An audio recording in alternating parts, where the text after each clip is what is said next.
La nouvelle que je vous amène ici, c'est une analyse par rapport aux événements qui se passent pour le moment. Le départ de Kagame, l'arrivée d'une commission américaine en RDC. Tout ça là, nous devons en parler pour connaître comment la situation se passe. D'abord, vous devez savoir une chose. La RDC était très loin. La RDC vient de très loin.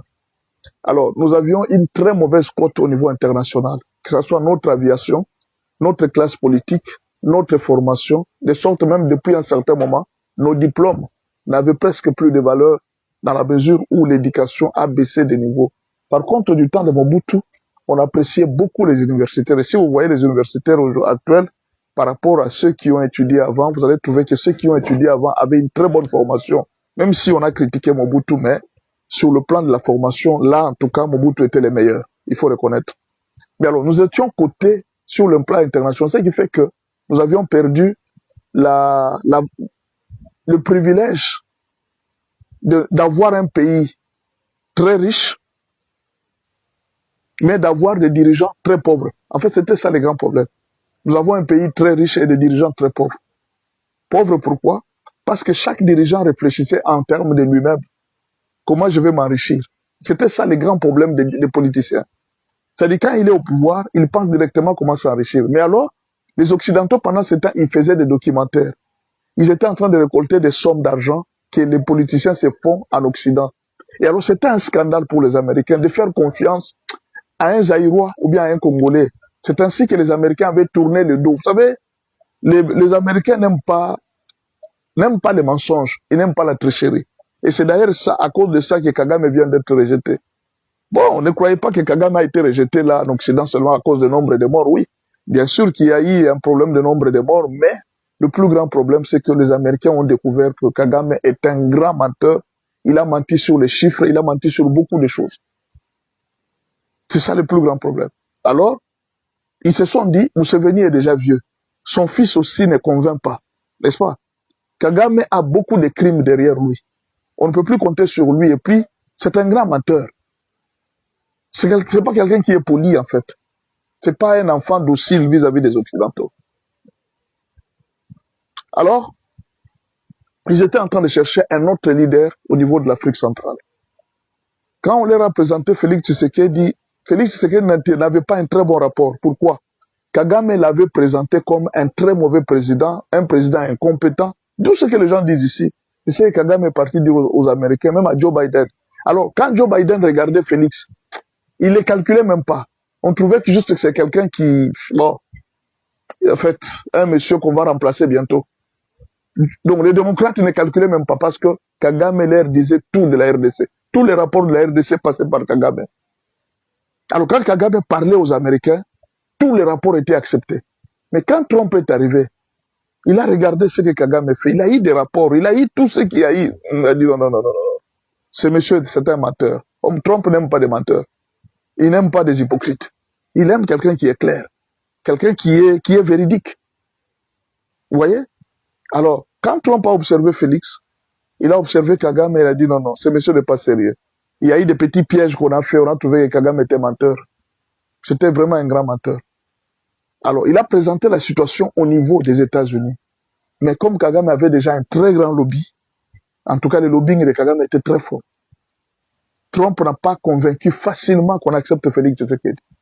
Ça n'a pas été facile. Mais alors, pour faire accepter tout le monde, il fallait les mettre à l'épreuve.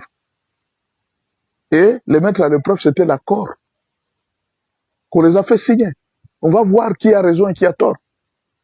Vous dites que ce jeune homme, le président Félix Tshisekedi est moins sérieux ou tout ça. Mais essayons de les mettre à l'épreuve.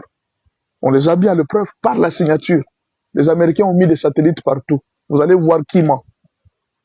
Pendant que le président Félix Tshisekedi était en train d'observer les cessez-le-feu, Kagame, lui, était champion. Il viole les cessez-le-feu. Maintenant, il pensait que les Américains ne les voyaient pas. On a montré le nombre de morts. On a montré comment est-ce qu'il était en train de faire. Jusqu'à ce que Kagame est devenu très arrogant. Il a prononcé des phrases très graves. Go to the hill, et tout ça, va aller en enfer. Vous voyez, tout ça là, lui ne sait pas que les Occidentaux étaient en train de les suivre et de les côtés. Il était mis sous épreuve. Alors ils se sont dit, non, non, non, ces messieurs ici, non, non, on ne peut pas les prendre. Mais en même temps, si on ne les prend pas, est-ce qu'on peut compter sur Félix? Qu'est-ce que Félix a à nous donner? Qu'est-ce qui peut nous rassurer vis-à-vis de Félix? C'était une mise à l'épreuve maintenant de Félix. On a essayé de voir les réformes que Félix a essayé d'initier. La construction des universités. Les soucis qu'il a de faire mieux. Les Américains savent qu'en RDC, il n'y a pas de route. En RDC, il y a des conditions qui sont encore très précaires. Pas d'électricité, pas... Mais, par rapport aux autres présidents, on a trouvé quand même qu'il est en train de fournir un effort. Notamment quand on a vu les réformes au niveau du FMI. Le FMI a félicité la RDC comme un bon élève. Vous voyez un peu? Oh ben, ils ont compris que c'est qu'il y a eu beaucoup de réformes au niveau du pays qui font aujourd'hui quand même que la RDC devient de plus en plus stable.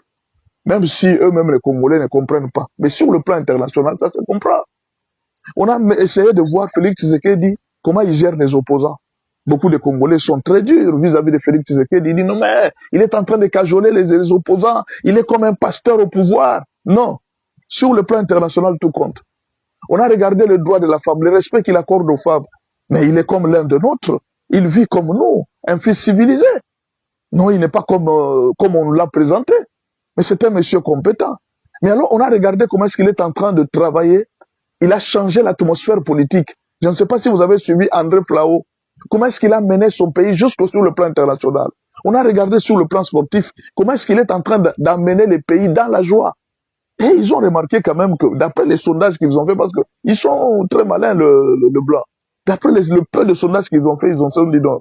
Mais ce monsieur est populaire, il est aimé par son peuple, et puis ce n'est pas un dictateur, c'est pas quelqu'un qui tue, il n'arrête pas. On a vu tous les procès que vous êtes en train de voir là. C'était très important pour le président Félix. Les procès sont publics, les généraux sont arrêtés, ils sont jugés publiquement. C'est à la manière occidentale. Même si ce n'est pas parfait, sur le plan international, Félix était en train de travailler sur sa personne, sur son pouvoir, sur sa cote sur le plan international.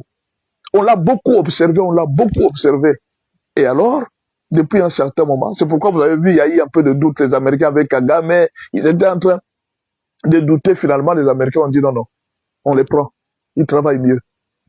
C'est ainsi que vous avez vu la décision qui a été prise. Il dit, monsieur, c'est fini avec toi, tu peux dégager de la RDC. Et là, vous allez voir, il y a le ministre de l'Intérieur américain va se déplacer. Il va venir en RDC. Qu'est-ce qu'il vient faire? C'est pour mettre le point sur les i. Il y a des choses qu'on va dire à Félix d'améliorer. Pourquoi? Les Américains ont un souci. Quand ils travaillent avec vous, vous devez améliorer les conditions de vie des populations. En tout cas, ça, c'est l'air fort. Il faudra que les droits de la femme soient respectés, les droits de l'enfant soient respectés. Parce que ce sont les contribuables américains qui vous aident. Quand on va vous envoyer, non, les Américains sont en train de nous aider, ils envoient l'argent, ils envoient l'air. Ce sont des contribuables américains. Il faut qu'ils les justifient. On ne peut pas jeter l'argent chez un dictateur. Quelqu'un qui tue les gens, quelqu'un qui fait souffrir les femmes. On a remarqué quand même que dans tout ça, Félix n'est pas dans ça. Il ne tue pas les opposants. Il juge les gens. Quand quelqu'un est arrêté, il va en prison. Les conditions de la prison sont arrêtées. Même les réformes qu'il a fait au niveau de la justice. On a arrêté les généraux sont jugés. On a arrêté les politiciens sont jugés. Il n'y a plus question de dire que non, on arrête les gens arbitrairement. Non, tout celui qui est arrêté, il a droit à un procès. Et ça, sur le plan international, c'est beaucoup de points que Félix a essayé de gagner. Et alors, la dernière décision, les Américains l'ont pointé, ça sera le nouveau maître du pays des Grands Lacs. Et ça, je vous assure, attendez voir dans les jours qui viennent que les pouvoirs de Félix seront renforcés. Dans les jours qui viennent, vous allez voir, on va lui renforcer beaucoup de pouvoirs et la RDC sera protégée à un très grand niveau. Beaucoup de pays vont reconnaître la puissance maintenant de la RDC. Et ouais, ce que je demande au président Félix Tshisekedi, c'est trois choses. La première chose, monsieur le président, travailler sérieusement à l'administration. Les Américains n'aiment pas la corruption, ils n'aiment pas la tricherie, ils n'aiment pas de fraude au niveau de l'administration. La deuxième chose, réformer la justice. Il ne faudra pas que les magistrats soient corruptibles. Il faut vraiment punir sévèrement quand un magistrat est corruptible. Surtout, travailler aussi avec la police. Ces histoires que les policiers sont en train de faire, prendre l'argent, on est en train de filmer ça partout. Travailler vraiment sur les désordres en route et partout. Il faut qu'on sente la discipline. Avec ça, vous allez très bien travailler avec les Américains et il n'y aura plus d'obstacles. Merci beaucoup. Que Dieu vous bénisse et bon dimanche à tous. Merci.